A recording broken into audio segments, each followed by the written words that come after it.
राम राम दोस्तों, उत्तर प्रदेश के विधानसभा चुनाव का ऐलान हो गया है और पहला चरण 10 फरवरी को है। और इस पहले चरण में राष्ट्रीय लोकदल की परीक्षा है, क्योंकि सभी राष्ट्रीय लोकदल की वर्चस्व वाली सीटों में अधिकतर पे 10 फरवरी में ही चुनाव हो जाएगा।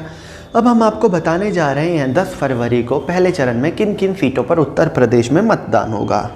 सबसे पहले हम फेज़ 1 10 फरवरी की बात कर रहे हैं।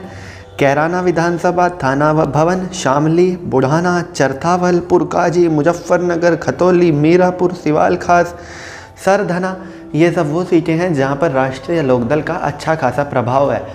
इन सब पे पहले चरण में मतदान होगा। आगे बताते हैं हस्तिनापुर, किठौर, मेरठ कैंट, मेरठ पश्चिम, छपरौली जो आरएलडी का गढ़ है, आरएलडी का घर है, चाहे वहाँ इंदिरा गांधी लहर चली हो, चाहे राम मंदिर लहर चली हो, चाहे मोदी लहर चली हो, कोई आज तक छपरौली को हिला नहीं पाया है। हमेशा ही चौधरी परिवार के पास छपरौली रही है। फिर इसके बाद बात करते हैं बड़ौद, बागपत, ये सब वो सीटें हैं जिन पर ना सिर्फ आरएलडी का वर्चस्व है बल्कि आरएलडी का कैंडिडेट भी होगा। इसके बाद लोनी पर आरएलडी के मदन भैया चुनाव लड़ेंगे, इसमें कोई शक की बात नहीं है। मुरादनगर भी आरएलडी के खाते में है, ऐसा माना जा रहा है। साहिबाबाद, गाज़ियाबाद, मोदीनगर। साहिबाबाद, गाज़ियाबाद में तो एक बात आप मान के चलिए, आरएलडी और एसपी का कोई भी कैंडिडेट हो, बीजेपी को टक्कर देना बेहद मुश्किल होगा, क्योंकि पूरा का पूरा शहरी इलाका आ जाता है।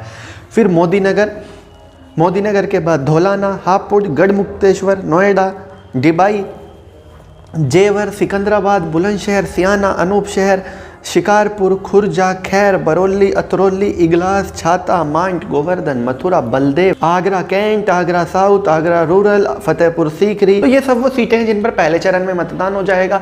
इनमें लगभग आधी सीटों पर आपको आरएलडी लड़ती हुई भी दिखाई देगी, और ये इनमें से कम 35 सीटें ऐसी हैं जहाँ पर आरएलडी का अच्छा खासा वोट बैंक है।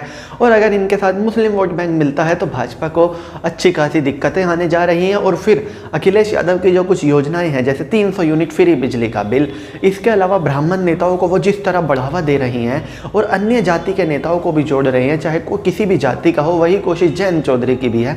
और अगर ये सब समीकरण चुनाव में दिख जाते हैं तो यकीनन भाजपा को दिक्कत होगी चुनाव में। और अगर उनकी सरकार आती भी है, कम से कम पिछली बार की तरह तो नहीं आने जा रही अगर ये सब समीकरण एक साथ आ गए। तो चलिए दोस्तों, मैं राहुल चौधरी फिलहाल इस वीडियो के लिए इतना ही। आगे भी इसी तरह की देश दुनिया, बॉलीवुड और खेल की तमाम अपडेट्स के लिए बने रहिए मेरे साथ। जय माता दी।